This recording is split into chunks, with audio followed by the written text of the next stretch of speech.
Good morning, Daniel. Welcome to the Grow and Connect podcast. I appreciate you having me on. Great. Well, can we start off by diving into your journey and how you got to where you are? Yeah, it's been a long road. So I run the Swedish Wealth Institute now, which does events for entrepreneurs and in personal development all over the world. And we're very blessed to work with amazing speakers like Robert Kiyosaki and Les Brown and Nick Vujicic and Jack Canfield and all these absolutely amazing speakers. But it started out kind of with the opposite. So I was in corporate. I had a job. My whole dream, my goal was to become CEO of a company one day, and I was working as a consultant so for a company, and this little new like recruitment agency brought me in to help them navigate the start of their business. And as I was sitting over lunch with them, I learned that these two young guys were had left jobs at one of the biggest banks in Sweden where they'd been on the CEO track. Like literally, they'd been picked out as two future CEOs of one of the largest banks in Sweden, which essentially, my dream job. So I was shocked because I also know what a crappy little company they'd started.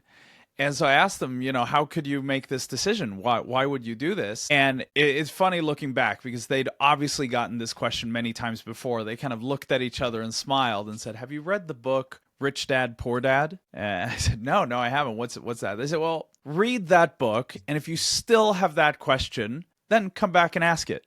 I said, "All right, fair enough." So I picked up the book, and as soon as I started reading, I couldn't put it down, right? That Robert Kiyosaki's absolute masterpiece on financial intelligence. And one of the things that really stood out to me, which really just rocked my entire view of the world, was when he said, "Why are you trying to climb the ladder when you should own the ladder?"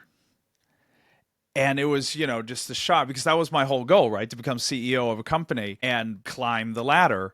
And all of a sudden, there was this completely different paradigm where I could own the ladder and where I could build the business, and other people could be trying to climb my my ladder and give me a completely different type of freedom. And then, of course, Rich Dad Poor Dad is all about creating assets, avoiding liabilities. But no one in my family has been an entrepreneur before myself, so I didn't really know what to do next. And it felt like one of those true like blessing moments. It was an ad that came up on LinkedIn that said, learn about real estate investing.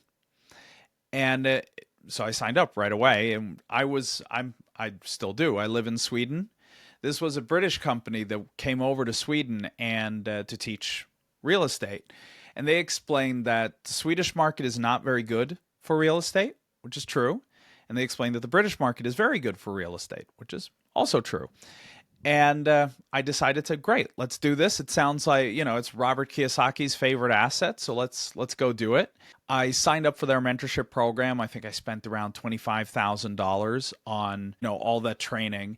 And the reason for it was the promise was, again, I'm living in Sweden and I'm now going to invest in a completely different country. So their whole promise was, as they called it, a business in a box. They were going to introduce me to all the best accountants and lawyers and wholesalers and builders and, everyone needed to do a property deal. And so I said, great. What am I supposed to bring to the table? Like, you have the entire team that can do everything. What am I supposed to bring to this party? And they said, well, your job is to bring the money. So we're going to have the lawyers write all your contracts. We have all the presentations. And you, Daniel, as just starting out, obviously don't have any experience, but that's fine. You have this team that has a combined, 150 years of real estate experience. So that's what you'll be raising on. I said, great, that sounds amazing. And, my friends and family bought into this and we all went, yes, let's go and do it. And then it turned out, and something that I wasn't aware of properly at the time, was there's a big difference between good mentors and bad mentors. And these turned out not to be good mentors. So this team ended up, well, the problem with real estate, it's very slow. It takes time for things to develop. And it took a long time before I realized that I was receiving fake build reports, fake rental agreements, fake surveys. And by the end of it, when finally we discovered the extent of it, we'd been ripped off for about 400,000 British pounds, which is just over $500,000. And a part of that was my life savings, but a lot of that was also friends and family and other people around me. And I mean, it was such a tough call. I mean, can you imagine having that call and calling everyone and like, hey, great news, I just lost all of our life savings. And I get this call, and I'll never forget, I get this call from my accountant, Michael, who calls me up and says, Daniel, I got bad news. It's time to bankrupt your company. And now I always have to explain, because in the US, bankruptcy isn't too big a deal. I always laugh at, like, I watched an episode of Shark Tank where one of the sharks said, I never invest in a company where the founder hasn't gone bankrupt at least 3 times. We don't have that same culture in Sweden. In Sweden, if you ever bankrupt a company, that's basically the end of your entrepreneurial journey. You're never going to have trust. You're never going to get credit. Basically that was it. So that's what I'm hearing is it's all over. You're going to have to work till whatever retirement age is when I'm, old enough, 65 to 75. And that was it. That was my big shot, and it failed. And so I said, okay, Michael, what happens now? And he said, well, what we're going to do is we'll sell off the assets you have, because I did have some property that we'd bought, but we'll sell that off. We'll pay off as much of your creditors as we can, and then we'll just write off the rest of the debt. I'll set up a new company, and you can start over. I was like, wait, what? He's like, yeah, you've learned a lot in these last couple of years, so we'll start a new company for you. You can start fresh and go without this debt hanging over you. I was like, that sounds amazing. Like, why didn't you tell me this a year ago, Michael? Like, why have I been, I haven't slept for a year. I've been so stressed. Why didn't you tell me this was an option? And he said, well, we're now at that point where we have to make this decision. I said that, well, great, let's do it. But then I asked a question, and this question kind of completely changed the trajectory of my life. I asked him, what happens to my investors? And he said, well, they invested in failed property projects, so they will have lost their investment. Yeah. I said, wait, so what you're saying is I can start over fresh, but all my friends and family lose everything. Yeah, I guess that's one way of putting it. I said, yeah, well, that sounds like exactly how you're putting it. We're not going to do that. We're not going to bankrupt the company. So what are you going to do? I have no idea, but that is not an option. And so we never did bankrupt the company. But again, I had no idea how to figure this out. And it was then I saw a new ad come up on Facebook, and it said that Robert Kiyosaki was speaking in Oslo in Norway. And so I thought, okay, so I read the book and I understood the principles, and I took this action, and I ended up $500,000 in debt. I'm obviously missing something, right? There's something that I didn't do right. And maybe it's just that a book is too general. Maybe I can learn it from, being in a room and actually learning directly from Robert Kiyosaki. So I packed up my family, we get in a car, and we drive to Oslo. It's about a 6-hour drive from Stockholm. And we get to the event, and it's absolutely amazing. Robert was crushing it on stage. What was interesting, though, wasn't what I learned from Robert that day that created the life I have now. It was when I looked around the room, we were about 2,000 people attending this event. And as I was talking to people, networking, I realized that about half of the people I was speaking to were Swedish. So, out of 2,000 people, around 1,000 had come from a different country, by train, by car, by plane, to come to this event. So I went to the organizer and I said, why didn't you do this in Stockholm? And they said, well, no, Swedes aren't interested in this. I said, well, we're here. Like, we came from a different country to come to this event, and the Norwegians rolled out of bed and showed up. I mean, if you'd done this in Stockholm, you would have had so many more people. And they just said, no, these are all Norwegians. I said, no, we're not. I argued with them for about an hour about this, and they just kept repeating, Swedes are not interested in this kind of thing. And finally, it hit me that this was the perception of people outside of Sweden. This was why speakers were not coming to Sweden. And I knew I needed help. I knew I got myself in a situation that I didn't know how to dig myself out of. But I also knew that, can you imagine if I had started traveling to get coaching? Imagine calling my investors and say, hey, great news, I'm flying to Florida next week because I'm going to get all this help to figure out the business. I'm $500,000 in debt. They would have been pissed and just told me, no, just give me the money you were going to spend on the airplane ticket, right? So I don't really have that option. But luckily, we were quite a lot of people that had gone through this education. We were about 200 people that had gone through this training with this British company, and we'd been able to gather everyone in a group. So we would meet up and do like networking once a month and try to help each other out. But it was kind of like the blind leading the blind. So But I was it realized, yeah, sorry. so can I interrupt? So these meetings that you were talking about was everyone that was involved with that real estate company, and everyone Yeah. had a similar result as you at the end, and so you guys kind of stuck together to try to figure out the next step. Is that the Yeah, I mean, we were the ones who jumped in, quickest and biggest. So we had the absolute biggest hole of everyone, which, it was ironic because we started out as, the superstars who were doing all these deals. And then, it turned out that none of these deals were going well. So instead of being superstars, we were the ones in most trouble. But we were all trying to figure it out. And like I said, it was kind of like the blind leading the blind because none of us had done this before. But I also realized that this was an amazing client base for speakers. These are people that have committed to themselves, they've invested in themselves, and we were about 200 people. So it was an attractive group to speak to. And that is this is how the Swedish Wealth Institute was started. The idea was never for us to make money. The idea was if we could bring speakers to Sweden, then our community could get help. The speaker would get an audience to speak to. And then what we would do is we would invite them out to dinner after the presentation and get some free coaching. So it became this, win-win-win. And the idea wasn't, as I said, to make money. It was to fix my property business. And I've just said that I've got ripped off for 500,000 pounds, but I've always considered myself having lived a very blessed life and been very guided. And I think this happened to me because if everything had gone well, if I just bought property, I would now be living on a beach in Bali or Thailand or somewhere, and I wouldn't have any impact on anyone's life at all. Because of this, now I'm able to help people all over the world avoid what I went through and have a much easier journey to reach their goals. What happened was it turned out, and I didn't know this at the time, but when we started our company, for about 10 years, there was another company in Sweden that had been teaching like personal development and rich dad principles. But about 6 months before I started our company, they shut down and no one else had stepped in to fill the space. So there was this whole pent up demand that we could just come in and fill. So we grew very, very quickly. And it led to organizers of Tony Robbins events in Europe calling me. And just about a year into our business, they called me up and they say, "Hey, we've heard of you and we're looking for a partner for Tony Robbins for the Swedish market. Would you like to be in charge of that?" Now, ironically, I didn't know who Tony Robbins was at the time, so I didn't understand what a big deal this was. So I was kind of like, yeah, we're always looking for speakers. That's fine. And I could hear, the woman on the phone kind of almost start laughing, and she was like, "Okay, let's just do this.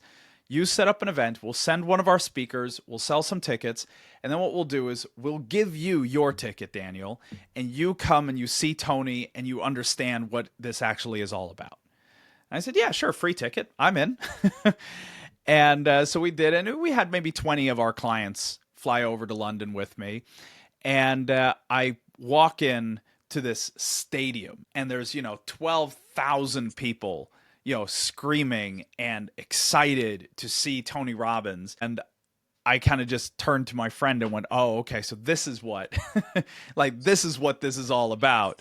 It's not my tiny little, we'll gather 100 little people in a room and network. Like this is the big leagues." And again, I spent all 4 days at the event. I learned so much. This was Tony's Unleash the Power Within event, which is his kind of gateway where you start working with him. And it was absolutely amazing. But what changed my life this time was, again, it wasn't what actually happened in the room. It was the networking that happened outside it. Because I was becoming a partner to the event, I was invited to a partners only meeting. And I saw all these companies that, they'd brought thousands of people to this event. I'd brought 20. But, I saw what they were doing and I could listen to kind of how they were building their business. I mean, they didn't give me the time of day. They would see so many companies come in one year and then disappear. And this was really the only time everyone gathered. So they were all talking to each other. But I was just, I was listening, taking it all in and just kind of starstruck at the whole everything that was going on. So for the next year, we did a little bit of a bigger push. We probably brought maybe 50 to 100 people to that event.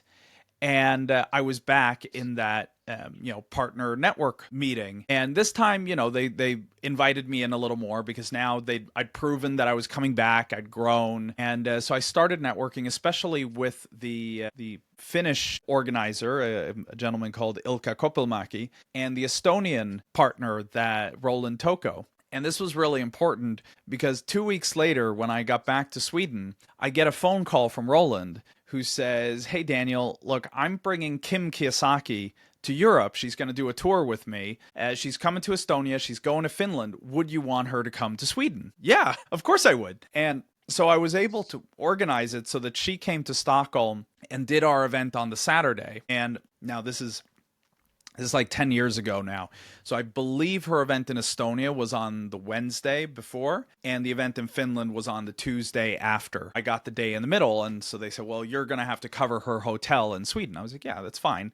And so we had them in Stockholm, her and her 3 friends, for like 4 or 5 days. And so we took them out for dinner, we took them out for lunch, we showed them around Stockholm. And at one point, I explained the situation we were in our real estate business, and kind of, this problem that I'd now been going through for years. And can you guess how long it took for her to figure out how to fix my business? Dinner, over dinner. Yeah, I mean, it's correct because, she's done 3,000 property deals. Well, at the time she'd done, I'm sure she's done a lot more now, but, she managed the property portfolio for her and Robert. So, she's seen everything. So she just looks at what I got and just goes, and it takes her about 15 minutes to just go, restructure that deal, restructure that debt, and do 2 more deals like that, and your books are balanced. And I was like, wait, what? She's like, yeah, restructure that deal, restructure that debt, do 2 more deals like that, and you're done. And obviously it took me a couple years to actually do this, property again being a slow game, but saved my business. And it really showed me what is the difference between a bad mentor and a good mentor. A bad mentor put me essentially in bankruptcy, lost me friends, lost me my home.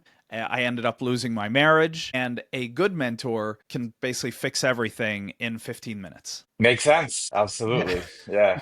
Okay. So what happened? What happened next? It was such a light bulb moment. It truly made me understand how important the Swedish Wealth Institute could be, like what kind of an impact we could have on people's lives by making sure that we get rid of all the snake oil salesmen and bad mentors and just introduce these really good, amazing mentors. And that became our guiding mission. So I really never picked up property again. I spent the next years dismantling my portfolio. I still, at the time of recording, I have 2 properties left that I'm trying to get sold now, and hopefully will within the next few months. So, maybe when this airs, I'll be free of the UK portfolio. But my focus became purely on the Swedish Wealth Institute, and we started working with Robert and Kim Kiyosaki. We translated the cash flow game into Swedish. We became a partner for reselling the English game and the Swedish game. We continued, obviously, working with Tony Robbins events. That was where all the passion and focus went into. And then COVID came, and everything got upended once again. Should I tell that story? Yeah, please. Yeah. All right. So what was really cool is with this company, the Swedish Wealth Institute essentially doubled every year from 2016 to 2019. And a big part of it was our events. We only did live events. We barely had a website. Like, it was all live events, and it was all using these amazing brands, right? We'd do a Tony Robbins styled event in, your local community, or we'd do a Robert and Kim Kiyosaki sponsored event in your local community. And so this allowed us to use these brands to get people in. Like, it was a big deal when we came to like Gothenburg. That was the biggest like personal development event that was going to happen that week, month, quarter, year.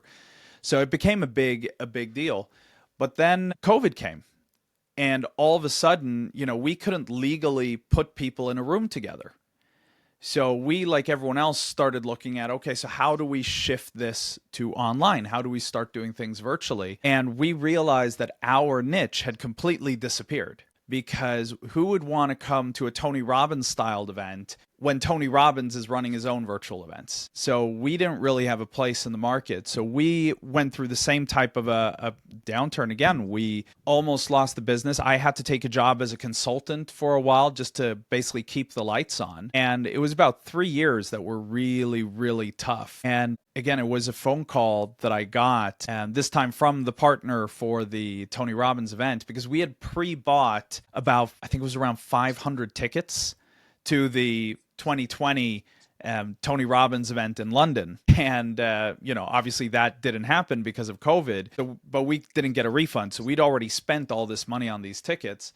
But I got a phone call in, it's got to be, November 2021, I think. I believe it was 2022, the event was. So I get this call where they basically say, hey, great news. In, summer of 2022, Tony is coming back to the UK. Your tickets are still valid, go out and sell. And I just picked up the phone and I started calling every single person in our database and basically said, hey, I have these tickets, please take them off my hands. And we sold as many as we could. And we just barely survived again. So as this was happening, I was working with a few of our speakers. And because at this point I was pretty connected to different organizations around Europe that were organizing events for entrepreneurs. So I was working with a couple of our speakers to kind of connect them with these organizers and set up different webinars. And so I went to the event with Tony and I met all the promoters that had obviously been going through the same thing as we had. And I set them up with my speakers, which again now started to generate revenue. And for the next year or so, that's what I did. I was basically a matchmaker, a speaker agency between speakers and promoters who needed to get quick revenue. But then our speakers started coming to me and going, Daniel, what's really working in the market right now are summits, where there are a lot of speakers and a lot of attendees, and it generates great revenue for the promoter. We definitely want you to do this. And so I checked it out and I saw what other people were doing, and I saw they were making a lot of money. But I told my speakers, no, this isn't for us. And the reason why is because the way summits were being done, the idea was you'd bring together 10 speakers, and most of the speakers in this industry know each other. But so you'd bring together 10 speakers who really know each other. All the speakers, in exchange for them to get to speak at the summit, they would promote the summit to their database. So you'd have 10 speakers who are sending out a bunch of emails to promote this event. The attendees now come to this event, and it's 10 speakers in a row who all are trying to sell something. So it's 10 sales pitches in a row. And what I realized is for the attendees, it's an absolutely awful experience, right? It's just sales pitch after sales pitch. For the speakers, like these speakers all know each other. They can just promote each other. They don't need to promote in through this summit and give away a bunch of commissions to the promoter. And for the promoter, it's awesome because they're making lots of money off of everyone else's horrible experience. And I said, that's not our way of doing business. So we're not going to do that. And, the speakers, they kept getting on me. They were kept kind of going, Daniel, we want you to do this. And finally, I relented, but I said, you know what? If we're going to do this, we're going to do it my way. We're not going to do it, we're not going to do that. I'm going to do it a different way. And this was probably the first time in doing business for almost 15 years that I really called in any favors. We'd always been supporting, promoters and speakers and, helping everyone else. And we hadn't really asked for much back. But I called up Kim and I said, hey, look, we're going to set up a summit. I want you to keynote it so there's some real value for people. And would you be okay with that? And she said, yeah, of course I am. I'm in. And so she came on.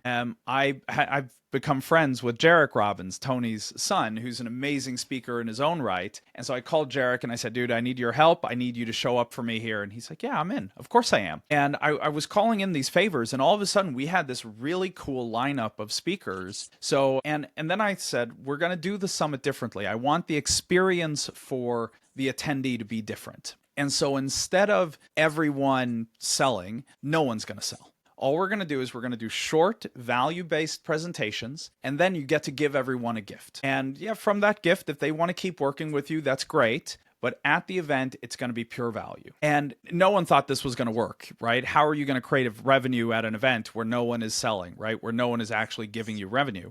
But I said, look, I think if we take care of people and they get results, they'll take care of us. It'll all work itself out. And the event, this was in November 2023. And it was just a huge success. People absolutely loved it. We had so much fun. Like, I was the host of the event. So in the chat, I actually got the nickname Santa Claus from the audience because all I was doing was showing up and giving gifts. So we had a lot of fun, and it turned out it generated good revenue for all the speakers and therefore for us.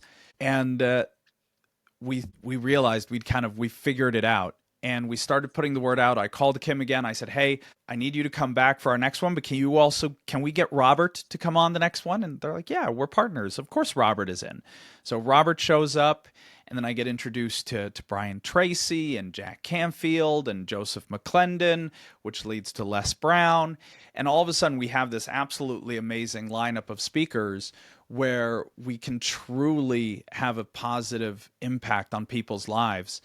And just now in 2025, we've done 10 of these summits in Europe, North America, and Asia Pacific. I mean, they're virtual, which time zone. And we've had, over 100,000 people attend these events this year. And the impact we can have on people's lives is really, really cool. We've, I think, made a difference. And that's the mission for us. I mean, we always say our goal, and this is what we talk about internally, is to democratize success. And I realized that because we have the Swedish Wealth Institute podcast where I get to interview a lot of these speakers, and I interviewed Brian Proctor, and Brian had recently written a book called My Father Knew the Secret. And so I interviewed him about his dad, and I'm a dad, I have 3 sons. So most of the people I see in this industry are what I call like first generation into this industry, right? It's you picked up Rich Dad, Poor Dad, or Think and Grow Rich, or 7 Habits of Highly Effective People, or whichever book started you out. And you kind of got into this entrepreneurial mindset. But someone like Brian Proctor is a second generation. Same with Jarek Robbins. They're a second generation into this. Like, their parents have gone through this. And so I wanted to ask Brian, and I'm interviewing Jarek here in just a couple of weeks, about what did you learn differently from the rest of us? And hearing Brian talk about his dad, Bob, was just an incredible inspiration.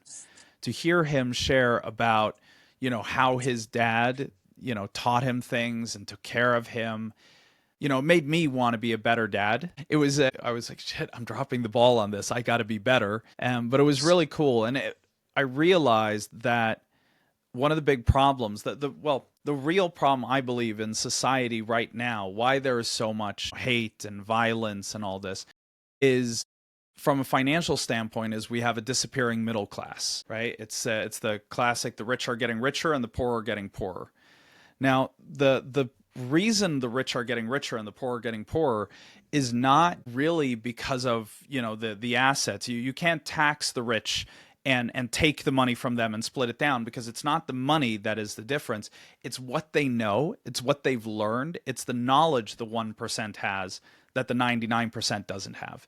And that's why the middle class is disappearing, because it doesn't matter how great an education they have, because they're not doing the things that the 1% are doing. And I realize this, and, having spoken to these absolutely amazing people, is they just don't do the same things that most people do. Can you give us an example of, what types of things those are? Yeah, well, I'll give you a great example from one of our events. One of our speakers is a gentleman called Andy Gupta. So Andy worked for 20 years on Wall Street. He was an analyst. He managed, funds of, I think it was a couple $1 billion worth of funds. So he was sitting in these like big acquisition meetings and meetings with the big clients and investors. And he left that space because he just did not like the way, especially the way women were treated on Wall Street. And he's got 2 young daughters. So he said, look, I'm done. I'm going to teach the world what Wall Street doesn't want you to know. And I've sat down with him, and, he's helped me with my investment portfolio.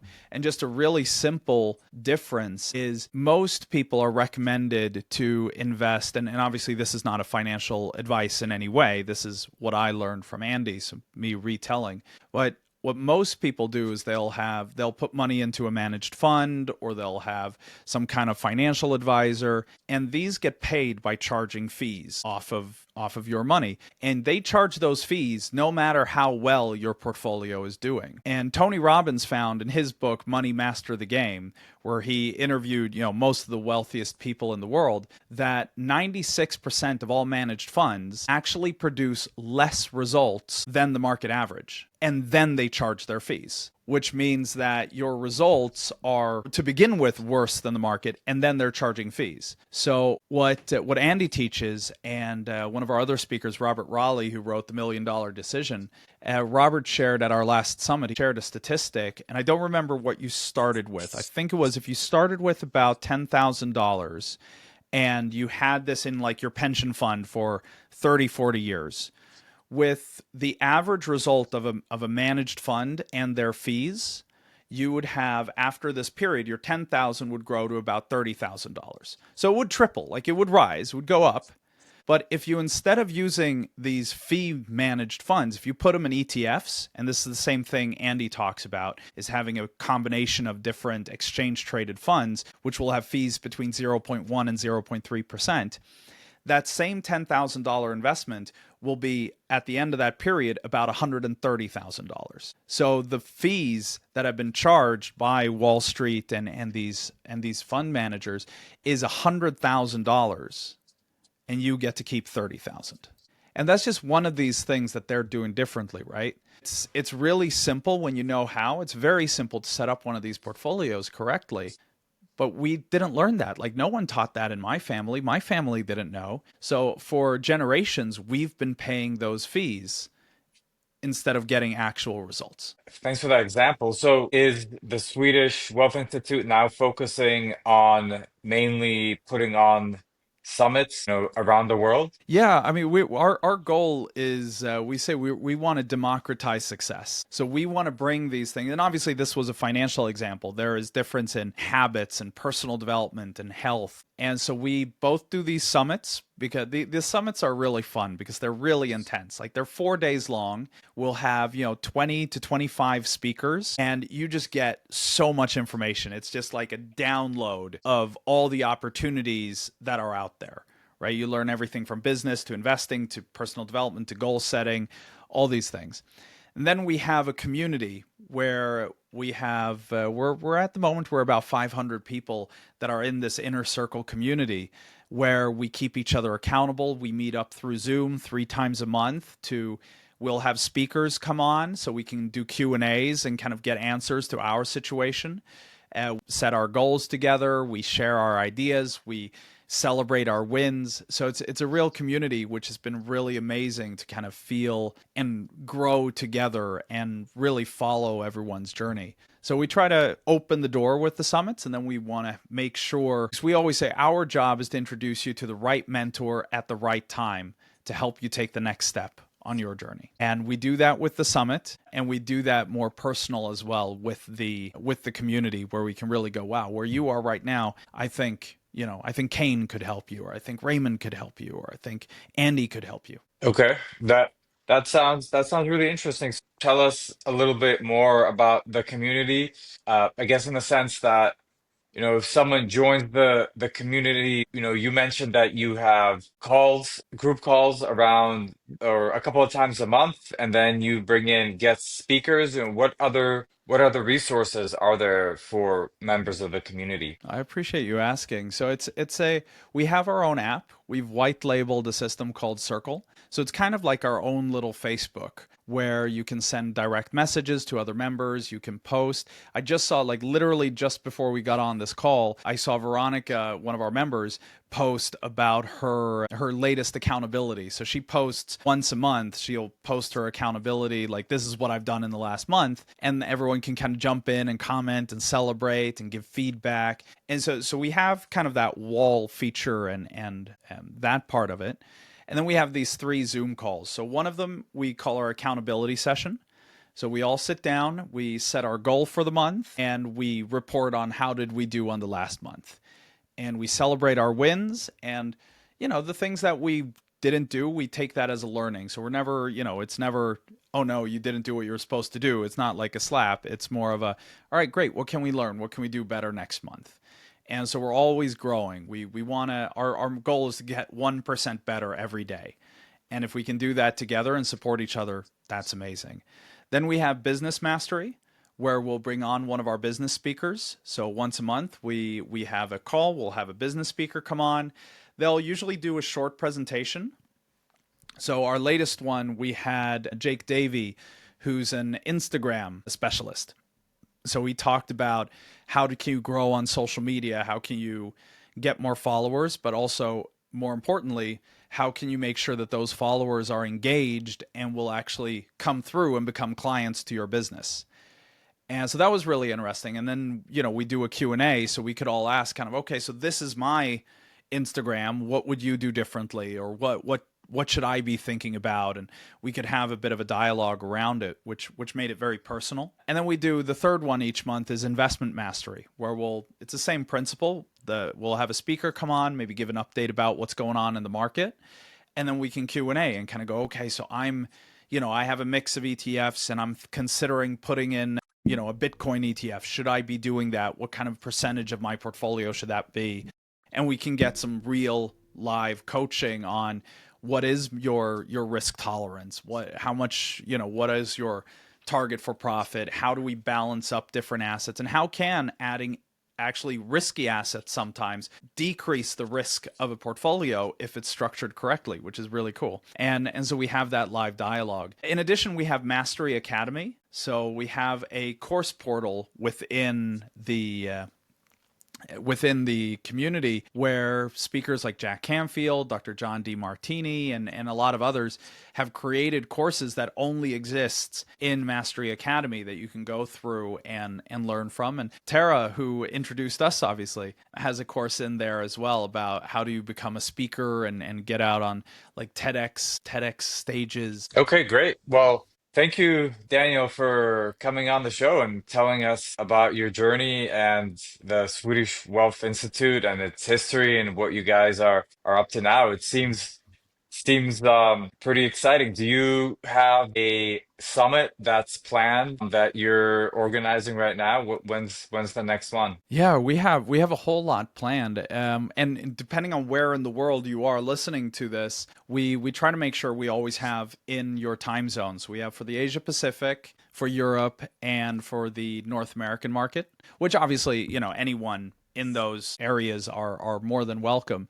So the easiest is to go to the swedishwealthinstitute.com/events, and you can see which is the next one coming for you in your region. And all the events are free. That's a part of our democratizing success. We don't want to put it behind a paywall.